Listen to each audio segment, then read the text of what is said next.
Yeah. All right. Well, welcome to Stone Mountain Park and Adventure Outpost Lake Tour. My name is Greg, aka Captain Crunch. This is Captain Annie Bell. She is going to be along with us. We're going to be doing your tour today. We'll get underway in just a few minutes, but there are some very important safety information we must go over. First and foremost, please remain seated at all times while we're out on the water. Your safety is my #1 priority. I don't want anybody to get hurt. If you're up and about and I don't know it, you could fall and get hurt, and that ruins the trip for everybody. We have to come back, and I got lots of paperwork, and I hate paperwork, so we don't want anybody to get hurt. This is a non-smoking vessel, so please, no smoking or vaping while we're out on the water today.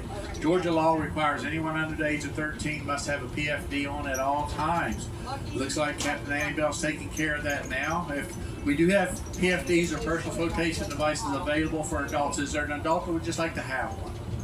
Good, everybody's good. Now, should we encounter a situation that I feel like is an emergency, everybody on board would have to put one on. If you're over 90 pounds, guys, it'll come from this side of the boat. If you're under 90 pounds, God bless you, it'll be from this side of the boat. You would simply take one down, put it around your neck, bring that strap around your back, fasten and tight. Additionally, I have throw rings and boat hooks on the boat. These are for water rescue. Having said that, please stay on my boat today. I do not want to pull any of you out of the water. I will if I have to, but I don't want to. It's a funner trip if you stay on board the boat. I do have a first aid kit and an AED in the black box right here should we need those. We're probably not going to need them. We hope we don't need them. If we need them, we'll use them. If you're on this side of the boat, look over your shoulder that way. If you guys are in the back, look over your shoulder this way. These are your emergency exits if we should have to leave the boat emergently today. We'll never go off the back of the boat because that can get a little dicey. I would like to, before we start, ask one or two people just to come to this side of the boat. We're riding like this in the water. I'd like to just even it up just a little bit. There we go. All right, we should have a smoother ride. All right, you guys ready to go? Ooh, that didn't sound very good. I'm gonna ask this one more time. Are you guys ready to go? Yes. All right, let's get out of here, man. It's hot. Go ahead and release the midship. Y'all gotta get your mojo going here. Yeah! Y'all on the crazy train now. It's too late.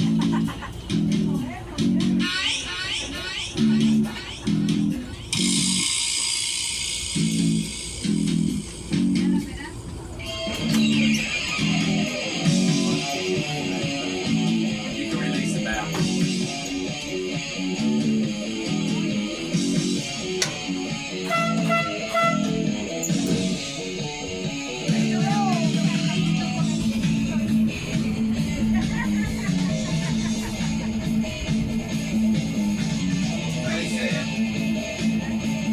That's how it goes.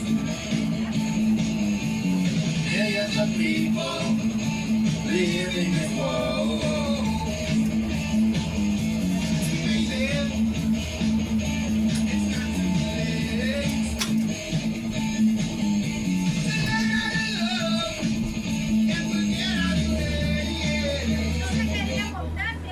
Guys, I'm going to give you a few facts about the lake as we get started here. This is a man-made lake. There are no natural lakes in Georgia. Any lake you go to in Georgia will be man-made. This was farm and pasture land before it was ever a lake out here. The lake was made around 1965. We do have 25 to 35 foot depth of water throughout the lake, some more, some a little less. We have a deep part of 80 on the back side of the lake. We're going to talk more about that as we get out there.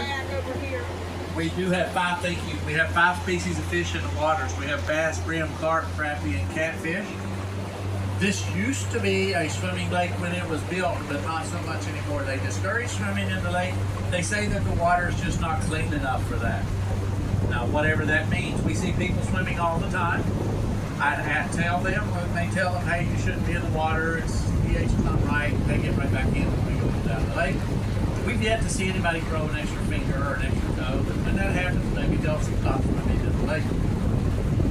Guys, they call Georgia Hollywood of the South. Have you heard that? They are filming in Georgia all the time, and especially out here in Stone Mountain. You will not believe some of the shows that have been filmed out here. They've done the Netflix show Ozark. Have you guys seen that? Seasons 2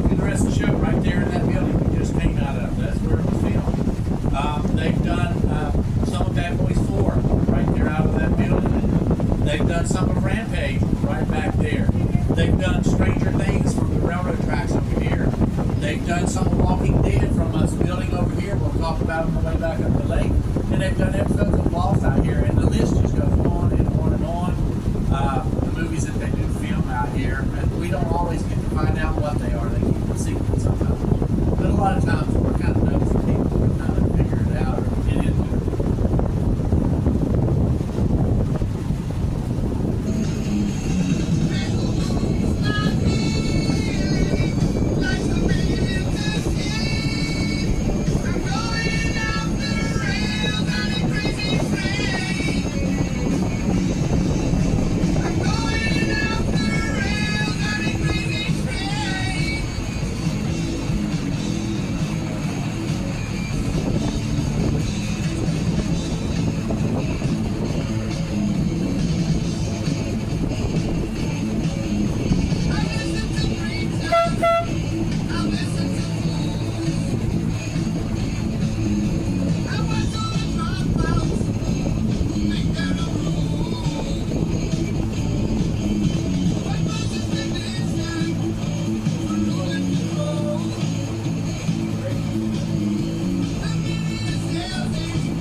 There's a structure up ahead of us. It'll soon be off to this side of the boat as I go through. That structure is actually a 732 bell instrument called the carillon. The carillon was donated to us by our good friends out at Coca-Cola after the 1964 World's Fair in New York City. We brought it down here and we set it up, and a lady by the name of Miss Mabel Sharp played this instrument live for over 30 years here at Embark. In fact, it's probably played now. Miss Mabel has passed away. She was one of only a few people in the world that could play it. As we get closer, I'll turn the motor down a little bit. We'll see if we can hear it. Since she passed, we play her recordings here daily at 12, 2, 4, and 6. You hear it?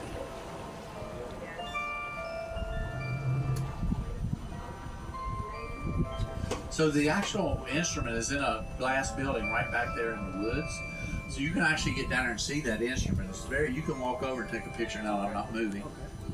The instrument is right over there. You can get to that instrument by making a right out of our parking lot. You can go down to the end, make a right at the end, walk, come up right on the Carillon Drive and walk down the hill and get to see the instrument in that building. You can then walk right down where these people are under the Carillon and kind of get some cool pictures there, as well as listen to the music. I would do it at a time when it's playing because you get to listen to it and it's really cool to hear.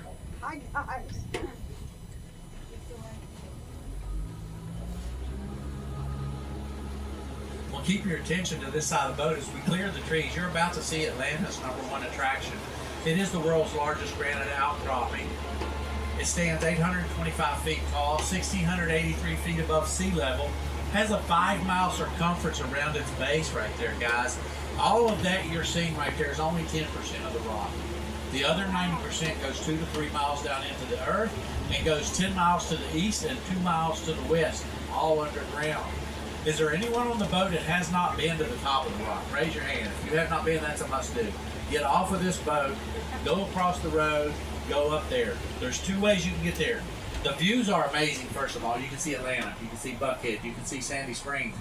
On a real clear day, looking off to the north, you're going to see the North Georgia mountains, and sticking above that, you're going to see the Smoky Mountains up in Tennessee. Very cool sights up there. I'm told on an exceedingly clear day, you can see the Statue of Liberty up there. I'm kind of doubting that one a little bit, but you can see the mountains in the background, man. 2 ways you can get there. You can take that 2-minute sky ride, easy peasy. Or if you're really feeling energetic today, there's a little over a mile hike up there if you want to hike up there. Now, that hike ain't so bad. I'm just telling you. I'm the baby of 5 and I'm over 60. I'll leave it at that. Tells you my brothers and sisters. They're up there. They came down last year and they said, "Hey, Captain, let's walk to the top of the mountain." And I chuckled and said, "Yeah, which one of us is getting carried off by 911? You, or me?" They're like, "Come on, Captain, we can do it." Guys, we did it. We got up there and got back. Took us 2 days, but we got up and got back. Sleeping on the rock wasn't all that bad. The night went really fast. It went fast, I'm telling you.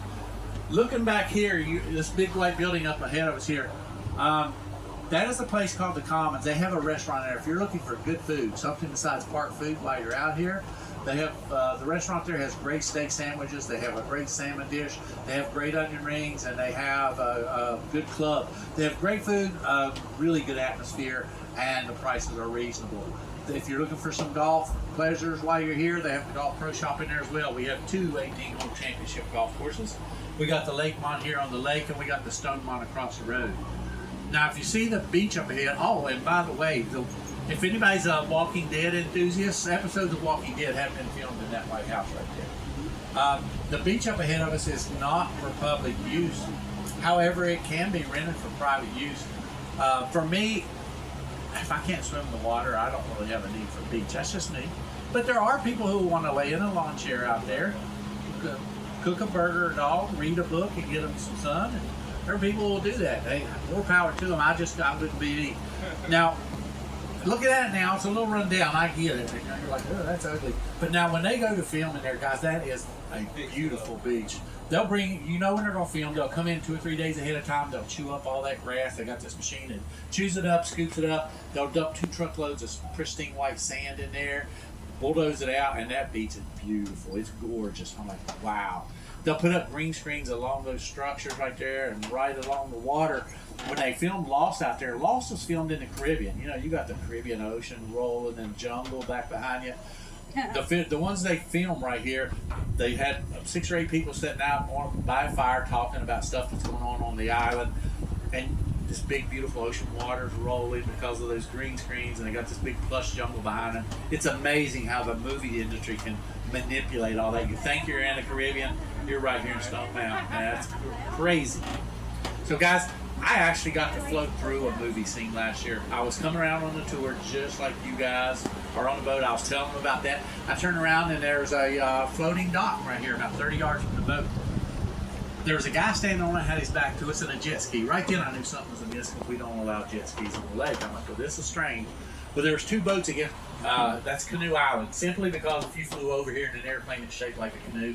So there was 2 boats against Canoe Island with cameras, and they were rolling. I'm like, oh man, we're going through a movie. The guy turned around, it was Mark Wahlberg. Oh, I had to hold the ladies on the boat that day. They were like, yeah! I'm like, sit down, sit down. And we got up a little closer, and I said, hey brother, what's up? Just friendly as he could be. Turned around, I said, hey brother, what's happening? Friendly dude, man. You just thought I shot at him. Those guys over on the island were yelling obscenities at me like you've never heard. Get out of there, get away from here. I'm like, dude, we're just passing through saying hello. They let us go through. Now that movie's just come out. I don't know the name of it. It's the newest Mark Wahlberg movie. If y'all watch it, if it's even out yet, and you see Captain Crunch in it, call me and let me know. I want my royalties that they put me in there. Yeah. So you see the road over there, across the lake over there? That used to be old Highway 78. When you used to come to Stone Mountain, you drove right down that ridge, and then you see this structure back in the woods back there. It looks like a totem pole. That's the last pillar of a bridge that used to cross this valley. This was a valley then. It was farm and pasture land. There was no water here, and that bridge connected to that road, and that's how you used to go into Stone Mountain. Not anymore. Now it just kind of come around, the other ways over that way. Guys, we do have a hot new lake house here on the lake, and they just opened this weekend. It's 5 bedrooms, 4 baths. They'll give you a great deal on it. In fact, Captain Crunch will set you up $75 a night today if y'all want it.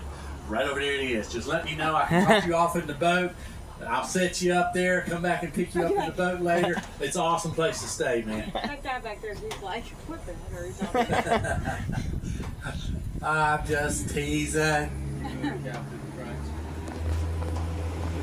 So has anybody seen Ozark? Have you watched it? Nah, not really. Okay.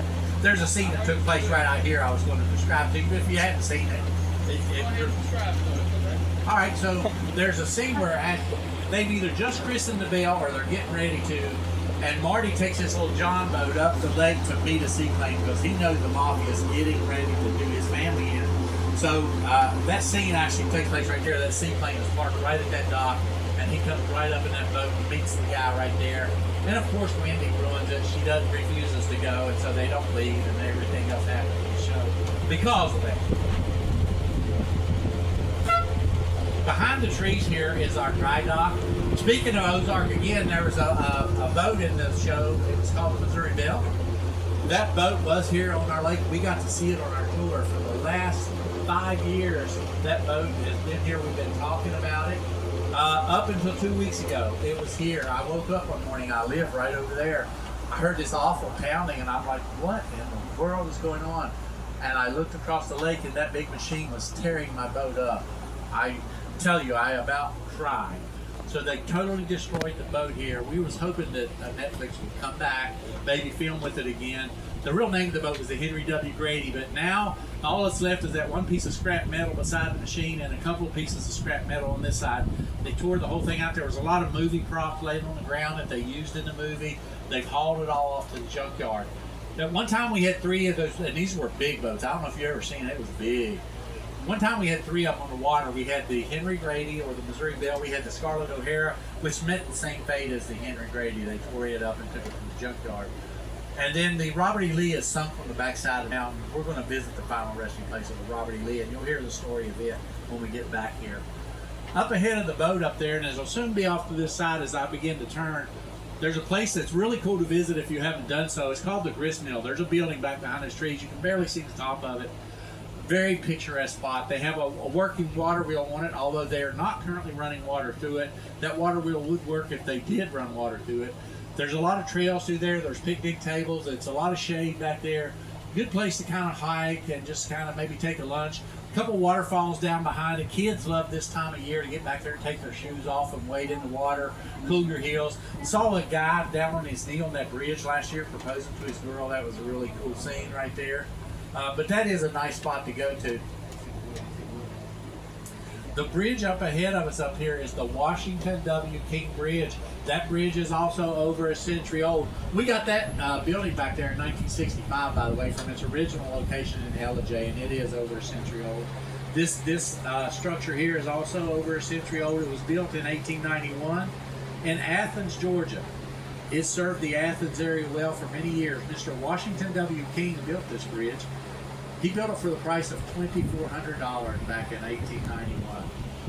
And in 1965, it had sustained some flood damage from the Oconee River. There was 2 major floods.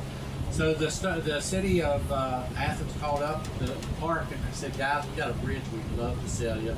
So in 1965, Stone Mountain bought that bridge for $1. $1.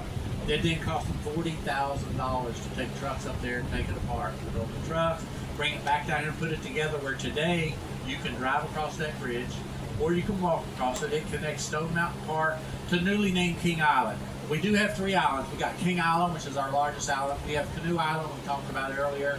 We have Goat Island, which we're going to talk more about on the way back down the water. Canoe Island, or King Island, is the largest of our 3 islands. Over a mile of trails that go around it. It is for day use. You come out here with your hammocks, your grills. There's great fishing out here off the island, I'm told. So a lot of people just spend the day. A lot of times on my day off, I'll be right here with my hammock. I'll lazily wave at you when you go by on the boat. Me and my wife hang out right here. We love to hang out there. But it is an awesome place to spend some hours during the day if you have the time to do that. Over here on this side of the lake, over here is our campground. Anybody on the boat from the campground? No? Y'all camping? Yeah? Okay. This is one of the largest campgrounds in the Southeast. Why didn't you guys get on the free tours this morning? We ran 2 over there, 9:30 and 11. You was on 11? You were? I was on the 11. I don't recognize you. It shows you how much I pay attention. Anyway, one of the largest campgrounds in the Southeast over here, guys. Over 400 campsites to accommodate you if you have your own equipment. If they can accommodate anything from tents, pop-up campers, RVs of any size. If you don't have your own equipment, they will rent you some equipment. You see the round structures there, the yellow tops? You know what those are called? That's a good guess. I've heard them called teepees, bungalows. We actually call them yurts. But we actually, their official name is yurt. We call that clamping. Glamorous camping. You want to come camping, but you don't want to sleep on the ground. You want a plush bed. You want air conditioning. You want heat. You want access to running water. You want lights, electricity. You want all. You get all of that with those. You get these beautiful views out here on these decks. The one thing, that's Captain Crunch's house. you're actually welcome to come spend the night with me. I have 330 rooms over there. I'll tell you more about it in a little bit. So these have everything except for a bathroom in them. Now that's okay, there's a bathhouse right there. You see that brick building? There's one right out here in the middle. And there's one out here on this end. This time of day, you just walk to the bathroom, get you a little exercise. Now my problem comes at 3 o'clock in the morning while you do it. What do you get your flashlight and walk among the coyotes to the bathroom? Or do you get a little creative? And I'm not suggesting to anybody out here what creative is.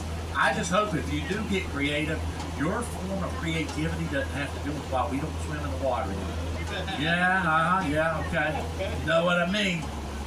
Those trailers up behind those things are for rent as well. And then if you really want to come out here and rough it, we do have some safari kids that'll rent you. They have an in-ground pool, they have a new office here in the store, they have new laundry facilities. They have great staff working there. It is a very cool place to stay. A very cool perk they have, if you stay there, like these people are, you get a free lake tour included in your rental over there. Now, back to Captain Crunch's house. Here, I have 2 in-ground pools over here, or 2 pools, an indoor and outdoor. This is actually the Evergreen Resort, full-service resort. They do handle a lot of big banquets, family reunions, business meetings, that kind of stuff.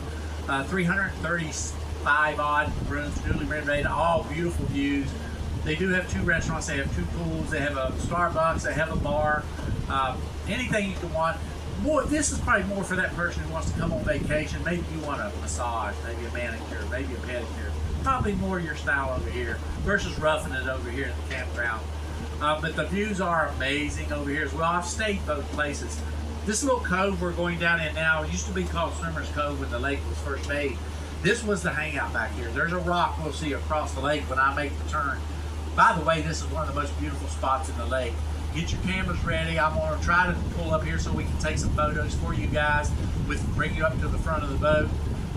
But this used to be the hangout back here. There's a place called, this is Swimmer's Cove. Swimmer's Rock will be directly across the lake.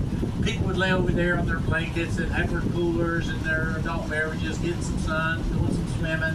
This was the hangout day place back in the day. Now, for anybody who wants, Captain Andy Bell is going to assist us with this. We can, once I stop the boat, invite you to the front of the boat, take some pictures of that beautiful view in the background right there. My gentleman in front, would you like a photo? Would you like her to take a photo of you with that mountain in the background? Yeah.